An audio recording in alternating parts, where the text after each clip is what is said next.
Hello dear students, আশা করি তোমরা প্রত্যেককে ভালো আছো আর মাঝে মাত্র কয়েকটা দিনের পরেই তোমাদের এক্সাম। আজকে আমি তোমাদের ক্লাস 12-এর ফিজিক্সের চ্যাপ্টার পরমাণু ও নিউক্লিয়াস এই চ্যাপ্টারের কিছু গুরুত্বপূর্ণ ফর্মুলা বা সূত্র নিয়ে তোমাদের সঙ্গে ডিসকাস করব। স্ক্রিনের উপর দেওয়া ইকুয়েশনগুলো বা সূত্রগুলো আশা করি তোমরা প্রত্যেককে দেখতে পাচ্ছ। একে ফর্মুলা শিটও আমরা বলতে পারি। এই ফর্মুলা শিটে যারা উচ্চ মাধ্যমিক দেবে অথবা যারা কম্পিটিটিভ এক্সাম দেবে ডব্লিউবিজেই নিট, তোমাদের প্রত্যেকের উদ্দেশ্যে বলছি এই ফর্মুলা শিটটা তোমাদের কাছে খুবই গুরুত্বপূর্ণ হতে চলেছে। তোমরা যেই এক্সাম দাও না কেন, তোমরা প্রত্যেককে এই ফর্মুলা শিট যদি তোমার হাতের মুঠায় থাকে এবং একটু যদি কনসেপ্ট থাকে ফিজিক্সে, এর সঙ্গে তোমরা যদি 10 ইয়ার্সের যে প্রিভিয়াস ইয়ারের যে কোশ্চেনগুলো হয় ভালো করে যদি প্র্যাকটিস করতে পারো, তাহলে ফিজিক্সে 90+ পেতে তোমাকে কেউ আটকাতে পারবে না। দেখো, এই পরমাণু ও নিউক্লিয়াস এখানে দুটো চ্যাপ্টার রয়েছে, পরমাণু ও পারমাণবিক নিউক্লিয়াস। এখান থেকে তোমাদের টোটাল 6 মার্কস আসে, একটা এমসিকিউ, একটা এসএকিউ এবং আর একটা হচ্ছে 3 মার্কসের। এইভাবে তোমাদের উচ্চ মাধ্যমিকে আসে। আশা করি তোমরা প্রত্যেককে স্ক্রিনের উপর দেওয়া সূত্রগুলো প্রত্যেককে দেখতে পাচ্ছ। তো দেখো, পরমাণু ও নিউক্লিয়াস এই চ্যাপ্টারটার যে প্রথম চ্যাপ্টার রয়েছে পরমাণু, তার প্রথম ফর্মুলা দেখো যে এনতম কক্ষপথে ইলেকট্রনের কৌণিক ভরবেগ Ln = nh/2π। এনতম কক্ষপথে যদি ইলেকট্রনের কৌণিক ব্যাসার্ধ বলা হয়, সেক্ষেত্রে r⁴n = 0.53 n²/z, এটা হচ্ছে অ্যামস্ট্রনে। আবার যদি তোমাকে বলে যে ইলেকট্রনের কৌণিক বেগ এনতম কক্ষপথের ক্ষেত্রে, সেক্ষেত্রে Vn = 2.19 × 10⁶ z/n মিটার পার সেকেন্ডে, এককটা হচ্ছে মিটার পার সেকেন্ড। এবার যদি বলে ইলেকট্রনের কৌণিক শক্তি এনতম কক্ষপথের ক্ষেত্রে, সেক্ষেত্রে En = -13.6 z²/n² ইলেকট্রন ভোল্ট এককে।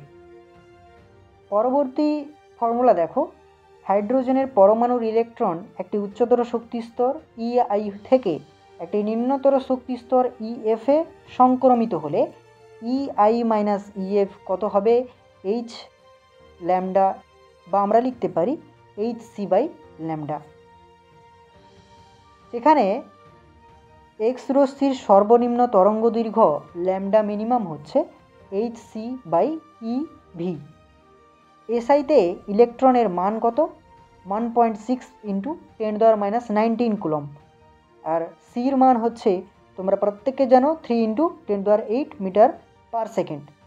আর এইচের মান 6.63 × 10⁻34 জুল × সেকেন্ড। প্রত্যেকের কাছে এই ফর্মুলাগুলো বা সূত্রগুলো খুবই গুরুত্বপূর্ণ, কারণ এই ফর্মুলাগুলো তোমরা যদি একটু কনসেপ্ট থাকে তোমাদের, তাহলে ডাইরেক্ট বসালেই তোমরা ফিজিক্সের যে কোনো ম্যাথ সলভ করতে পারবে। পরবর্তী ইকুয়েশান দেখো, লেইম্যান শ্রেণী, বামার শ্রেণী, প্যাশেন শ্রেণী, ব্র্যাকেট আর ফান্ড, এগুলো তোমরা মাস্ট করে রাখবে, কারণ তোমাদের এখান থেকে অবশ্যই অঙ্ক পড়ে। লেইম্যান শ্রেণীর ক্ষেত্রে দেখো 1/λ = r × 1/1² - 1/n²। আচ্ছা, তোমরা এখানে মনে রাখবে, যদি n এর মান দেওয়া থাকে 1, তাহলে সেক্ষেত্রে n = 1 হবে না। 1 এর পরে যে সংখ্যাটা হয় 2, 3 ইত্যাদি ইত্যাদি হতে পারে। বামার শ্রেণীর ক্ষেত্রে দেখো 1/λ = r 1/2² - 1/n², যেখানে n এর মান এখানে 2 হবে না, তাহলে 2 এর পরে হবে 3, 4, 5 মোর দেন, এভাবে চলতে থাকবে। প্যাশেন শ্রেণীর ক্ষেত্রে কি হবে? 1/λ = r 1/3² - 1/n²। এখানে তাহলে n এর মান নিশ্চয়ই 3 হবে না, 4 হবে বা 5 হবে বা 6 হবে। মোট কথা হচ্ছে, যেটা দেওয়া থাকবে সেটা হবে না, তার পরবর্তী সংখ্যাগুলো হতে পারে। ব্র্যাকেট শ্রেণীর ক্ষেত্রে 1/λ = r 1/4² - 1/n², তাহলে এখানে তাহলে 4 নিশ্চয়ই হবে না, 5 থেকে হবে, 5 হতে পারে অথবা 6 হতে পারে। ফার্স্ট শ্রেণীর ক্ষেত্রে 1/λ = r 1/5 square minus 1/n square. তাহলে এখানে n এর মান 6 হতে পারে, 7 হতে পারে। তোমরা এখানে মনে রাখবে আর হচ্ছে এখানে রিডবার্গ ধ্রুবক, এর মান হচ্ছে 1.097 ইন্টু 10⁻7 পার মিটার। যদি তোমাদের সর্বনিম্ন বলে সেক্ষেত্রে n এর মান ইনফিনিটিভ হবে, যদি n এর মান সর্বোচ্চ বলে সেক্ষেত্রে n এর মান যে সংখ্যাটা দেওয়া হয়েছে তার নেক্সট হবে। যেরকম আমি বললাম যে যদি n সমান 1 দেওয়া থাকে তাহলে 2 করতে হবে, বা যদি 2 থাকে তাহলে 3 করতে হবে। এইভাবে তোমাদের করতে হবে। প্রত্যেকটা ইকুয়েশন এখানে গুরুত্বপূর্ণ। পরবর্তী চ্যাপ্টার দেখো, পারমাণবিক nucleus.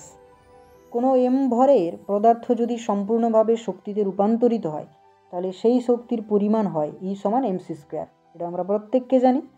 1 electron volt = 1.6 into 10⁻12 arc, বা জুলে যদি আমরা লিখি তাহলে সেক্ষেত্রে কী হবে 1.6 ইন্টু 10⁻19 জুল। এবং নিচে দেখো তোমাদের এই সমস্ত ম্যাথগুলো করতে হয় x a to z, সেক্ষেত্রে কী হবে y a-4 z-2। এই ইকুয়েশনটা তোমরা প্রত্যেকে বুঝতে পারছো আশা করি। দেওয়া রয়েছে প্রত্যেকটা ইকুয়েশন, এখানে বলছি 100% গুরুত্ব সহকারে করবে এগুলো, কেউ একটাও বাদ দেবে না, না হলে নিজেরাই বুঝতে পারবে এক্সাম হলে যে এই ফর্মুলা বা সূত্রগুলোর গুরুত্ব কতটা। তোমরা তাহলে এই পেজের মধ্যে থাকা সমস্ত ইকুয়েশানগুলো খাতার মধ্যে লিখে নাও অথবা স্ক্রিনশট নিয়ে নাও, দিলে আমি পরবর্তী পেজে চলে যাচ্ছি। পরবর্তী পেজে দেখো t যদি 0 সময়ে তেজস্ক্রিয় পরমাণুর সংখ্যা n0 হলে t সময় পরে তেজস্ক্রিয় পরমাণুর সংখ্যা কত হবে, যে n n0 e - λt, যেখানে ল্যামডা হলো তেজস্ক্রিয় বিঘটন ধ্রুবক। তোমাদের সুবিধার্থে লিখে দিয়েছে এখানে t = 0.693/λ। এখানে t হচ্ছে অর্ধায়ুকাল। n n0/2t small T by capital T, যেখানে স্মল টি হচ্ছে বছর এবং ক্যাপিটাল টি হচ্ছে অর্ধায়ু। n0 হচ্ছে এখানে তেজস্ক্রিয় পরমাণুর প্রাথমিক সংখ্যা। Tau = 1/λ = 1.443t। ল্যামডা হচ্ছে এখানে বিঘটন ধ্রুবক। শেষ ফর্মুলার ইকুয়েশনটা দেখো n n0/e small T by tau. আবারও বলছি এখানে প্রত্যেকটা ইকুয়েশান খুবই দায়িত্ব সহকারে তোমরা ভালো করে করবে, খুবই গুরুত্বপূর্ণ এগুলো। এবং তোমরা বারবার তোমরা যে বইতে ম্যাথগুলো রয়েছে সেগুলো সলভ করবে, না হলে শুধুমাত্র এই ইকুয়েশানগুলো জানলে হবে না, তোমাদের এই ইকুয়েশানের ইউজ করা শিখতে হবে। তাই প্রত্যেকের উদ্দেশ্যে বলছি যে কদিন বাকি রয়েছে তোমরা এই ফর্মুলাগুলো ভালো করে তোমরা ম্যাথ সলভ করো, ফলে তোমরা ম্যাথের টাইপগুলো বুঝতে পারবে যে কোন ম্যাথের ক্ষেত্রে কোন ইকুয়েশানটা লাগাতে হয়। তোমরা তাহলে এই পেজের মধ্যে থাকা সূত্র বা ইকুয়েশানগুলো খাতার মধ্যে লিখে নাও বা স্ক্রিনশট নিয়ে নাও। সো আজকের ভিডিওটা এই পর্যন্ত। আশা করি এই ভিডিওটা দেখে তোমাদের খুব ভালো লাগলো। এই রকম ফিজিক্সের সাজেশান এবং ট্রিক্স পেতে হলে চ্যানেলটিকে সাবস্ক্রাইব করো, লাইক করো এবং কমেন্ট করো। পরবর্তীতে তোমরা কোন কোন সাবজেক্টের সাজেশান চাইছো আমাকে কমেন্ট করে জানাও। So all the best.